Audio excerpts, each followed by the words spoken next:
जरा एक पल के लिए सोचिए, कोई इंसान बैंक से लोन लेता है, उस पर ब्याज दे रहा है, और कोई इससे आकर कहे कि भाई ये जो तुम कर रहे हो ये अपनी ही माँ के साथ जिना करने के बराबर है।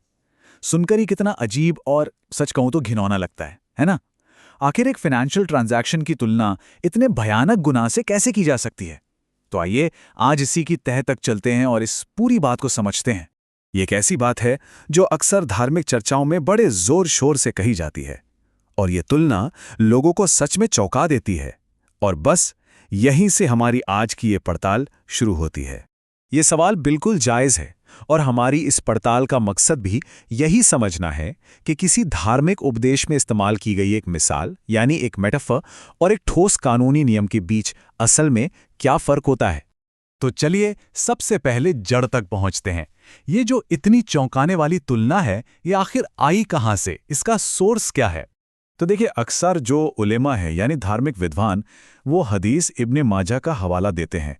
इसी धार्मिक ग्रंथ में ये बात लिखी हुई है जो इस पूरी बहस की बुनियाद है।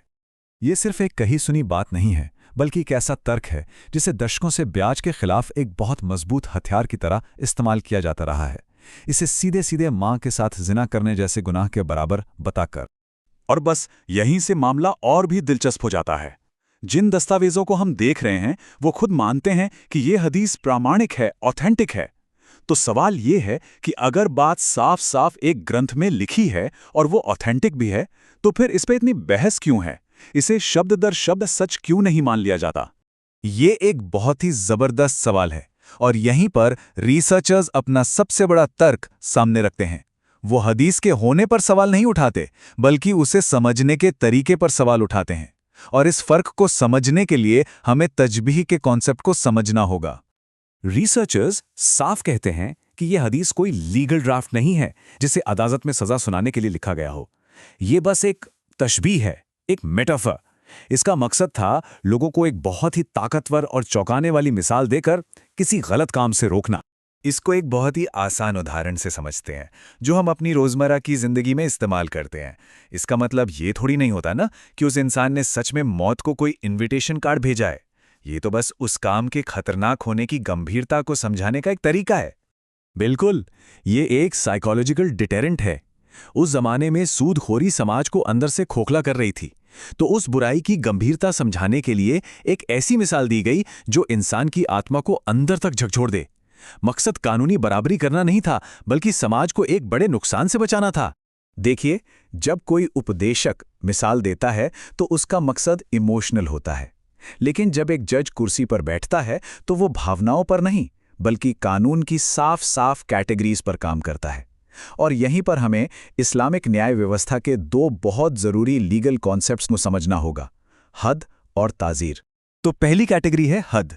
इसका मतलब होता है सीमा। ये वो सजाएं हैं जो ऊपर से पूरी तरह तय कर दी गई हैं। इन सजाओं में कोई भी जज या शासक अपनी तरफ से कोई बदलाव नहीं कर सकता, वो पत्थर की लकीर की तरह है। और दूसरी तरफ है ताज़ीर। ये इस्लामिक न्याय व्यवस्था का वो हिस्सा है जहां लचीलेपन और इंसानी समझ को बहुत अहमियत दी जाती है। यहां जज सिर्फ जुर्म नहीं देखता, वो उसकी गंभीरता, समाज पर उसका असर और अपराधी की नीयत, इन सबको ध्यान में रखता है। तो अब जरा इस टेबल को देखिए, ये इन दोनों के बीच के फर्क को बिल्कुल साफ कर देती है। एक तरफ हमारे पास एक ऐसा कानून है जहां सजा पहले से तय है, दैवीय है और बदली नहीं जा सकती, और दूसरी तरफ एक ऐसा कानून है जहां सजा हालात के हिसाब से बदल सकती है, जो इंसानी सूझबूझ पर आधारित है और पूरी तरह कॉन्टेक्स्ट पर निर्भर करती है। तो अब जब हम इन दो कानूनी कैटेगरीज को समझ चुके हैं, तो चलिए इस जानकारी का इस्तेमाल उस असली पहेली को सुलझाने के लिए करते हैं जिससे हमने ये पूरी बात शुरू की थी। सवाल ये है कि हमारे दो मेन टॉपिक्स, जिना यानी व्यभिचार और रिबा यानी ब्याज, इन दोनों कैटेगरीज में से आखिर किस में आते हैं। और ये रहा पहला खुलासा। जिना, जिसके बारे में हमने शुरू में बात की थी, वो हद की कैटेगरी में आता है। इसकी सजा तय है, फिक्स्ड है और बदली नहीं जा सकती। ये सीधे सीधे ईश्वरीय कानून के दायरे में आता है। और अब दूसरा और सबसे जरूरी खुलासा। रिसर्चर्स साफ करते हैं कि ब्याज लेना यानी रिबा ताज़ीर की कैटेगरी में आता है। ये एक ऐसा जुर्म है जिसकी सजा जज या एक इंसानी अदालत उस जुर्म की गंभीरता और हालात के हिसाब से तय करती है। ये तो पूरी बहस का नजरिया ही बदल देता है। अगर जिना एक हद जुर्म है और रिबा एक ताज़ीर जुर्म, तो इन दोनों को एक जैसा मान लेना कानूनी और तार्किक दोनों ही तरह से नामुमकिन है।